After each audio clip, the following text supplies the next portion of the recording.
está no ar o programa Intimidade de hoje com o psicólogo e mestre em Educação, Cultura e Sociedade, Douglas Amorim. Se você tem alguma dúvida nos campos emocional ou psicológico, escreva pra gente. douglasamorim@bhnews.tv.br. Você não precisa se identificar para participar. Nós estamos no canal 9 da NET, canal 29 UHF e também na internet bhnews.tv.br. Tudo bem, Douglas? Tudo bem, Patrícia? Olá, amigos e amigas da BH News. Obrigado por nos receber mais uma vez aí na intimidade do seu lar. E, gente, sempre lembrando que o nosso programa é pautado por informações, opiniões e sugestões que sempre precisam ser avaliados por vocês e que a nossa intenção não é substituir as consultas a profissionais especializados. Não é isso, Patrícia? Isso aí, certinho. Então vamos à nossa primeira pergunta. A espectadora não quis se identificar. Vamos lá.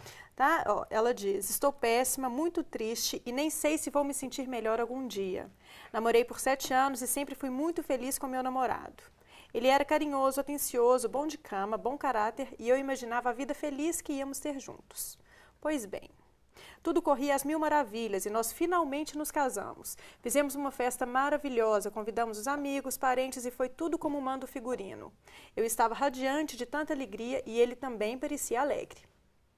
Na manhã seguinte, viajamos em lua de mel para a Itália, mas acontece que depois de 2 dias da nossa viagem, eu o encontrei beijando uma das hóspedes do hotel em que estávamos hospedados. Foi a pior sensação que já senti na vida. Meu coração disparou, eu senti meu sangue gelado, minha perna bambeou, não consegui fazer nada. Apenas saí de lá correndo e comecei a arrumar minhas malas para voltar ao Brasil. Então ele veio atrás de mim, me implorou, se desculpou, falou 1 milhão de coisas. Eu não interrompi a lua de mel, não, mas confesso que já voltei para o Brasil querendo me separar. Eu não confio mais nele e a decepção que senti não sai do meu coração. O que faço? Que situação, Douglas. E aí? Como é que faz, Patrícia? Traição na lua de mel? Com a hóspede? Isso é novidade aqui no programa. Com a hóspede lá, que estava lá? É, não é fácil, não. E aí? Bom, primeiro que traição já é uma coisa muito complicada, né? Agora, traição na lua de mel é um golpe na autoestima da pessoa. Golpe de um facada. golpe de facada na autoestima da pessoa. Agora, o fato de você não ter voltado para o Brasil me fez pensar em 4 possibilidades, sabe, Patrícia? A primeira, de você ser uma pessoa equilibrada, ao ponto de não tomar uma atitude impulsiva de retornar para o país. A segunda, de ter sido uma coisa que te deixou tão atônita que você realmente não conseguiu tomar algum tipo de atitude. Ou você até teve vontade, mas faltou energia para conseguir voltar, que eu penso que é uma possibilidade muito grande. Ou então ter acreditado e ter levado em conta esse 1 milhão de coisas que ele falou, Patrícia. Tem como a gente avaliar ou dizer o que teria sido melhor ela fazer, se ela fez certo ou errado, voltar ao Brasil ou não, interromper a lua de mel, interromper o casamento ali ou não? Patrícia, eu penso que é complicado a gente falar isso pelo relato de um e-mail. Por que eu estou pensando nisso? Várias mulheres que estão nos ouvindo agora, e nos assistindo, melhor dizendo, podem estar pensando assim, que cafajeste, que canalha. No mínimo isso. No mínimo, não, no mínimo. Você que é mulher já deve estar pensando numa coisa dessa, né? Porque o casamento é todo um simbolismo. Pelo amor né? de Deus, traição na lua de mel é demais. Né? Então, eu estava pensando assim a seu respeito, que você foi muito boba, que você foi burra, que você foi ingênua. Eu não posso falar isso, por quê? Porque o mecanismo da traição, ele é tão complexo. Porque ela está falando assim, ele aparentava estar muito feliz, mas será que estava muito feliz? Será que casou com o contrariado? Será que é uma pessoa de caráter questionável, que é possível a gente pensar nisso? Será que é um cara, de repente, que é um viciado em sexo, porque pode acontecer esse tipo de situação? Então, a situação ele é muito mais complexa do que a gente pensa. Então, afirmar qual teria sido a melhor conduta dela, eu vou me permitir ser um pouquinho opinativo, sabe? Assim, que eu costumo dizer aqui no Intimidade, também no consultório, que atitudes impulsivas costumam não ser bem-vindas. Então, só dela não ter tomado uma atitude impulsiva lá, nesse momento, para mim, já é um sinal de algo saudável. Mas a gente vai ter que discutir mais sobre isso aqui, né, Patrícia? Será que isso foi apenas uma demonstração? Ela poderia pensar que isso foi apenas uma demonstração do que ele vai fazer ao longo do casamento, do que ela vai ter que aguentar ao longo do casamento. Se ele atraiu na lua de mel e ao longo dos anos. Essa, para mim, essa colocação sua é o ponto fundamental, porque é ela que vai orientar a dica que eu queria dar para a nossa telespectadora. Porque é claro que não tem como eu dizer para você se você vai ficar com ele, se você vai deixar de ficar, não tem como dizer isso. Mas tem como dizer para você a respeito de uma questão chamada competência.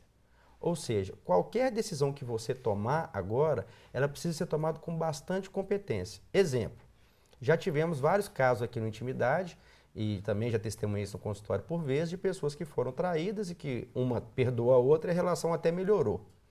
Agora, se você optar por continuar com ele, tem que tomar muito cuidado, porque se cair naquele jogo de acusação, de agressão, de culpa o tempo todo, não há casamento que vai se sustentar. Né? Ao passo que se ela escolher se afastar, separar, que também seja uma ruptura para você começar uma nova vida, apesar de ser, assim, num momento muito, muito triste, muito chato. E aí, se perdoar, se ela decidir ficar com ele, que perdoe de verdade. Exatamente. É possível? É possível sim. O espectro de possibilidades do comportamento humano, ele é muito extenso, muito variado, e a gente não pode trabalhar com rótulos do tipo, isso está certo, você tem que separar, você não pode ficar junto, que era até uma outra dica que eu ia colocar para você. Se você realmente sentir que quer levar essa relação para frente, eu sugiro até que você não se exponha tanto, que você não fale sobre isso para muitas pessoas, porque você pode escutar opiniões diversas, ficar mais confusa e de repente até começar a se afastar socialmente das pessoas. Porque quem sabe da sua felicidade é você, e tanto ficando sozinha quanto com o seu marido, se tiver necessidade de um acompanhamento especializado de um psicólogo, eu acho que vale muito a pena, Patrícia. Eu queria só fazer uma última observação e uma opinião pessoal. Eu acho importante ela não se expor também com as pessoas e não revelar isso para muitas pessoas. É claro que um desabafo com uma melhor amiga vale, né? Sem dúvida. Mas, porque se ela decidir ficar com ele, perdoar a traição, vai ficar feio. A tendência do julgamento é muito forte. Social se ela contar para muita gente e perdoar e ficar com ele, fica feio para ela. E depois ela vai ter que aguentar. Exatamente. Vai ter que aguentar, porque se você conta para os outros, você dá liberdade para a pessoa dar pitaco na sua vida. E fora que o outro conta para o outro, e conta para o outro, e conta para o outro, e essa exposição vai ser perigosa, né, Patrícia? É isso aí. Então, a próxima pergunta é da Daniela, aqui de BH. Olá, boa noite. Sempre quando vou dormir, tenho tanta ansiedade que sinto falta de ar, um peso no peito. E o que mais me dá pânico é o medo de morrer e deixar meu filho sozinho. Quando vou viajar, sempre fico imaginando possíveis tragédias.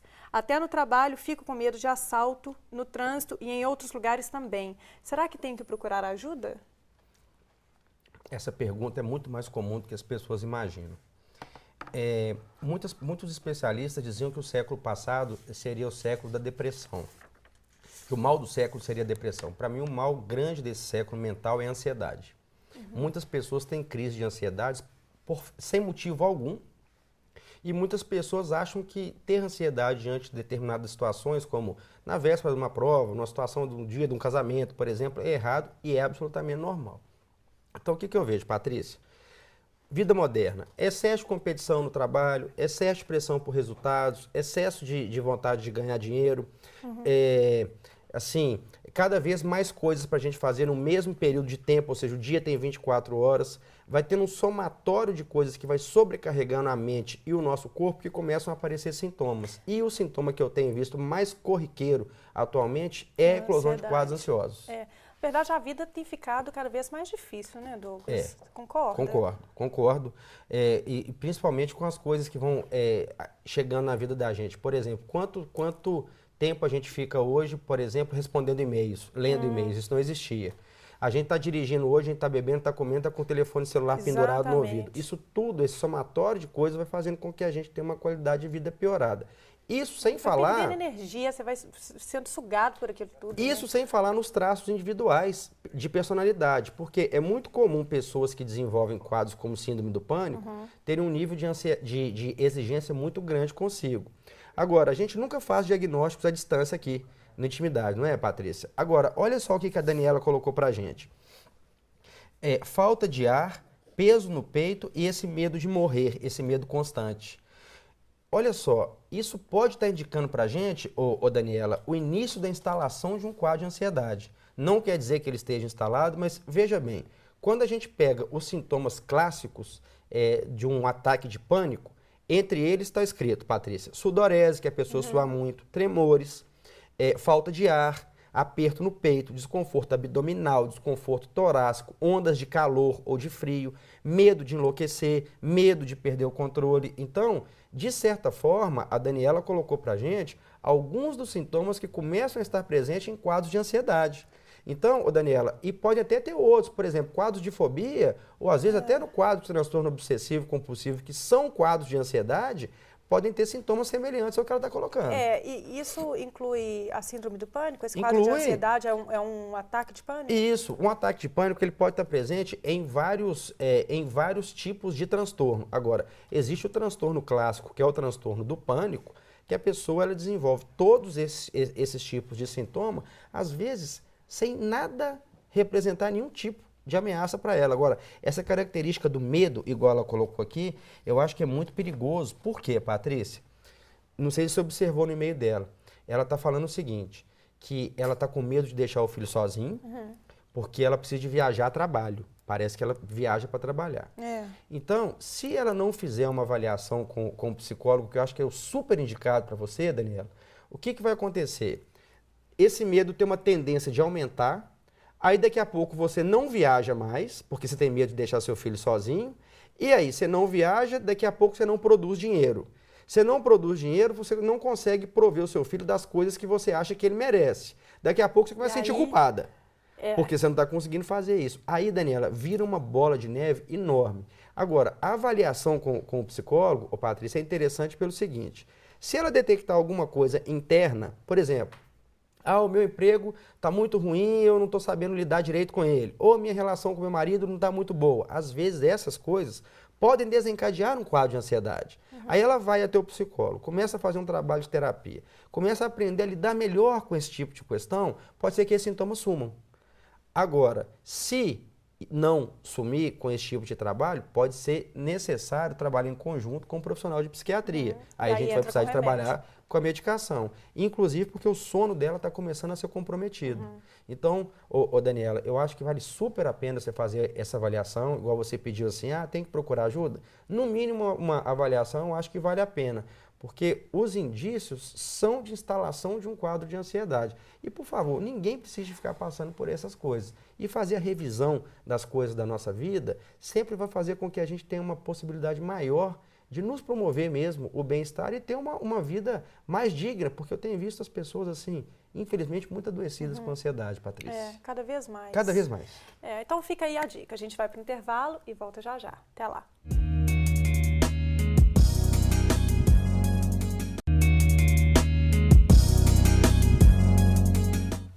Estamos de volta e antes de começar a ler a nossa próxima pergunta, eu vou dar aquele recadinho para você.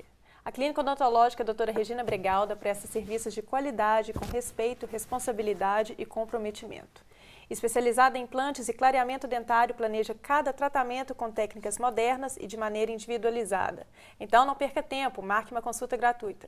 Ligue 32250840. Clínica Doutora Regina Bregalda, odontologia especializada. Avenida Afonso Pena, 3355, sala 403.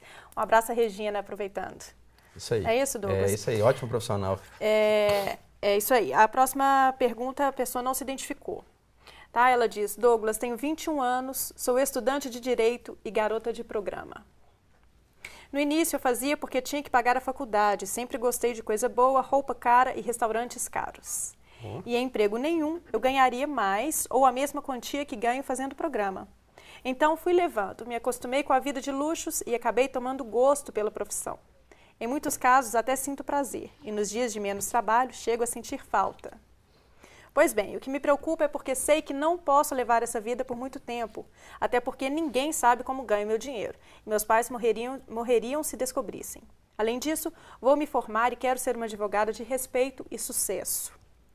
Só que não sei como largar essa vida e não sei se vou me adaptar com um trabalho comum, dentro de um escritório, tendo que me sujeitar a obedecer ordens de chefes e tudo mais. Preciso de uma orientação. E aí, Patrícia, o que você vai orientar? Eu? Não, quem orienta é você.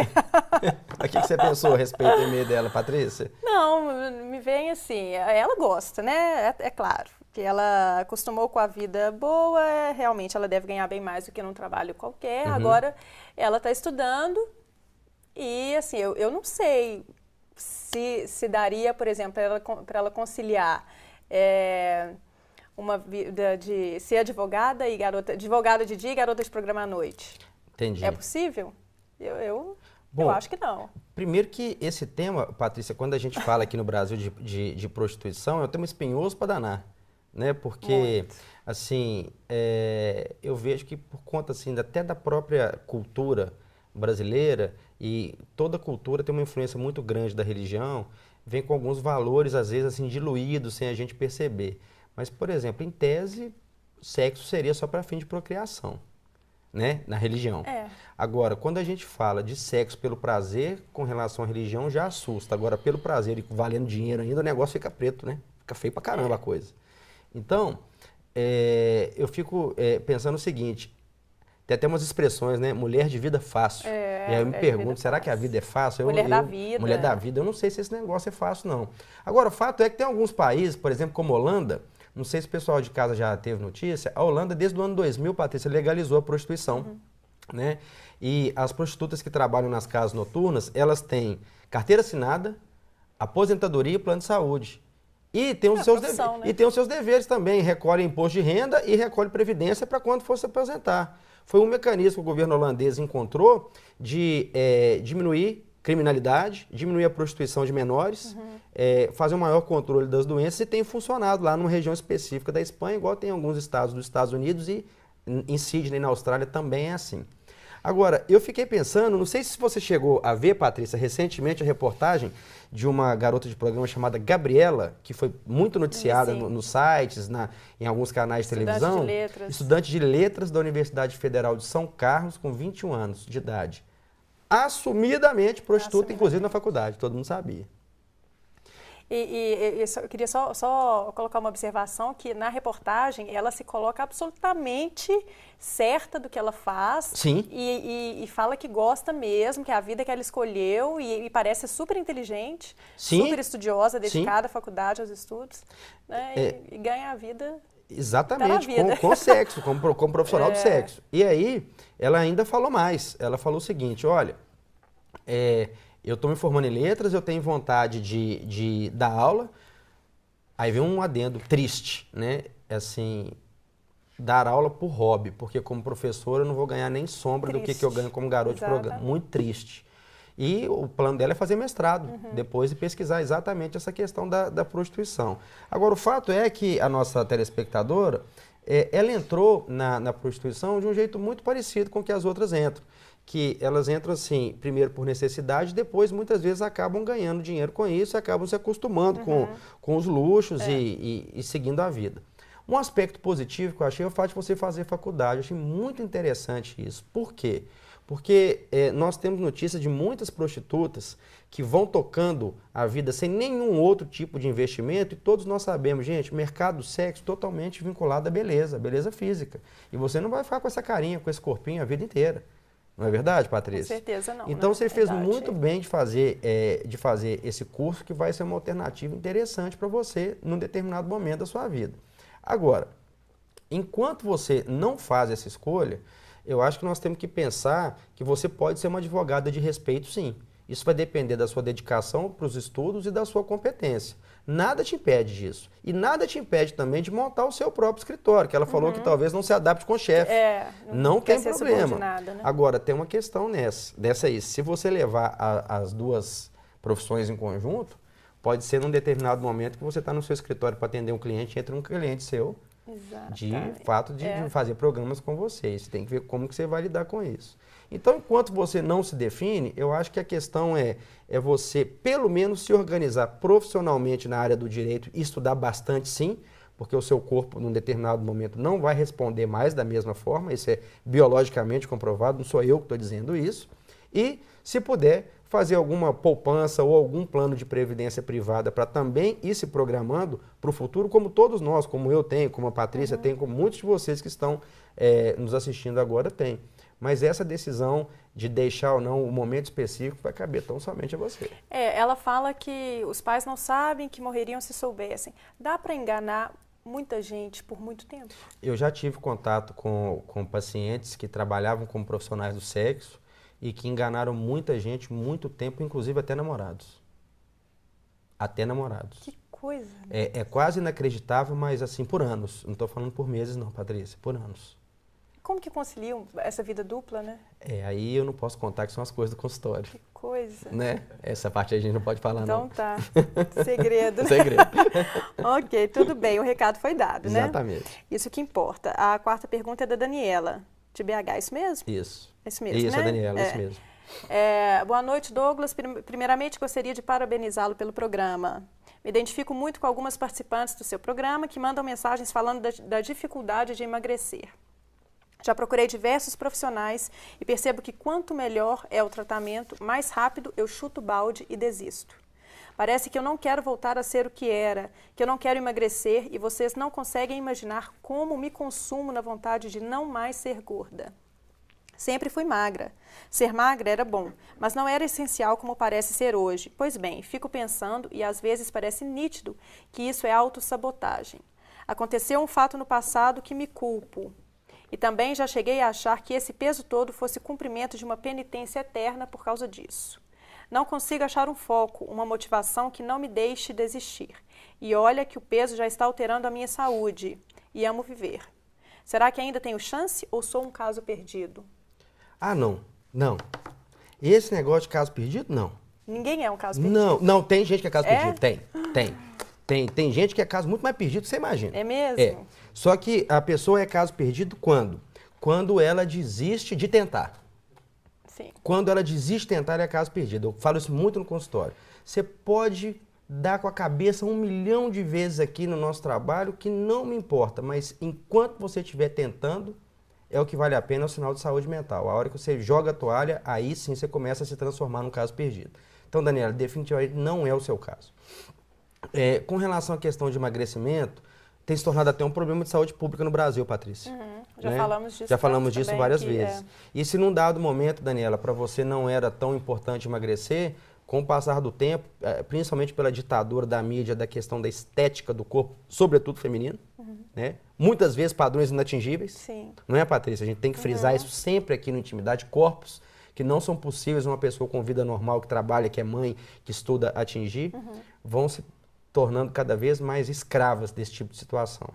Agora, para mim, assim, eu estou absolutamente convencido, Daniela, ao longo dos anos, que um processo de pessoa que tem sobrepeso, para envolver emagrecimento, ele precisa de 2 coisas. Uma que eu chamo de conduta externa e outra que eu chamo de conduta interna. E essa conduta interna se subdivide em 2 subcondutas, Patrícia. Então, primeira coisa, conduta externa. Médicos, nutricionista, psicólogo, exercício físico, dieta, medicamentos, se for o caso, fitoterápico ou não, isso aí o médico que vai ficar a critério dele. E toda essa parte que ela procura, que você procura, Daniela, fora de você. Agora, a parte interna. Primeira delas, persistência e compromisso com esses fatores externos que você buscou. Que não adianta nada ir até o médico e não fazer dieta. Ir até o nutricionista e não seguir o plano nutricional que ele propôs. Ter um personal trainer e dar o bolo no personal trainer. Não adianta nada. E a segunda coisa que aí me parece que tem muito a ver com você é a revisão de fatores internos que podem estar provocando ansiedade em você, que por consequência deságua em comilança. Quantas vezes a gente vê, eu estou muito nervosa, aí eu vou abrir a geladeira e como um negócio. Né? E a mesma coisa às vezes vale para compras, para uso de álcool, para uso de droga. Eu ia fazer uma comparação com o cigarro. Perfeito, é isso mesmo. É como parar de fumar. Eu acho que é uma tomada de decisão. Todos os dias você toma a decisão de não fumar. Todos os dias você lembra para você mesmo que você não fuma mais. E aí você renova todo dia a tomada de decisão de não fumar. É como Você estudou os passos lá dos Alcoólicos Anônimos? Não. Não, eu tô te perguntando isso porque os Alcoólicos Anônimos, eles funcionam exatamente assim. Não, porque eu sou ex-fumante. Ah, então tá explicado esse negócio seu. Porque então eu realmente acredito a questão nisso. dos Alcoólicos Anônimos é a seguinte, só por hoje eu não vou dar o primeiro gole. Aí no outro dia, só por hoje eu não vou Hoje dar o primeiro limpa. gole. E assim sucessivamente. É isso aí. Agora, essa questão interna sua, tem algo aí no seu passado que você não se perdoou. Então, essa questão do auto-perdão no seu relato, para mim, parece central. Porque todos nós cometemos erros, todos nós somos imperfeitos, somos falhos. E qual que é o nível de cobrança, Daniela, que você tem em relação a você mesmo? Já parou para refletir nisso? Porque às vezes você pega uma pessoa que se cobra demais no trabalho, se cobra demais no afeto, se cobra demais em tudo quanto é coisa, fica tão ansioso, às vezes desenvolve até pânico, igual a gente estava falando na pergunta lá para trás, que se manifesta no seu caso sob a forma de quê? De ingestão excessiva de calorias. Então eu fico pensando o seguinte, sabe? Você usou a palavra penitência. Pelo amor de Deus, será que você já não pagou caro demais por esse erro que você já cometeu, que você não quis dividir com a gente respeita a sua intimidade? Mas será que não está na hora de você se liberar disso? Porque, assim, você não tem o desejo de ser gorda e bons tratamentos você já achou. Não é, Patrícia? Então, acho que está na hora de trabalhar esse perdão. Se não conseguir sozinha, de repente, procurar auxílio profissional. Gente, eu não estou aqui querendo ser um cara que fica indicando terapia para todo mundo, não. Apesar de eu ser suspeito, porque eu acho que todo mundo tinha que fazer mesmo. Eu também acho. Eu acho mesmo. Eu não sou psicóloga, não, mas sabe? Eu acho que todo mundo tinha que Esse troço é muito sério, Patrícia, porque a gente tem acho. cada vez menos tempo para pensar sobre as nossas questões do dia a dia. Então, Daniela, pegar essa parte externa que eu te falei, desses tratamentos bons, ter o compromisso com eles e rever isso que está te fazendo ficar tão ansiosa, que está fazendo com que você vá se refugiando na alimentação. E a partir disso, pelo amor de Deus, né, você é super nova, daqui a pouco já está tendo outros problemas de saúde, como você mesma descreveu. É isso aí. Né? Fica a dica para Daniela e para todo mundo. Né? O programa de hoje fica por aqui. Nós esperamos o seu e-mail com dúvidas e histórias de vida. Escreva pra gente, douglasamorim@bhnews.tv.br. Você não precisa se identificar para participar. Não perca tempo. Até o nosso próximo encontro. Tchau. E lembrando sempre que a intimidade é fundamentalmente feito por vocês.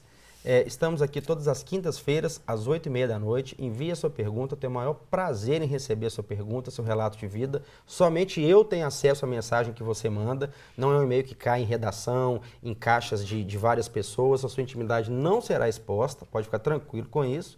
Pode entrar na nossa página do Facebook, são convidados a ver todas as coisas que a gente publica lá. E na próxima quinta, 8h30 da noite, aqui na nossa querida BH News, comigo e com a Patrícia Levi. Um abraço e até lá.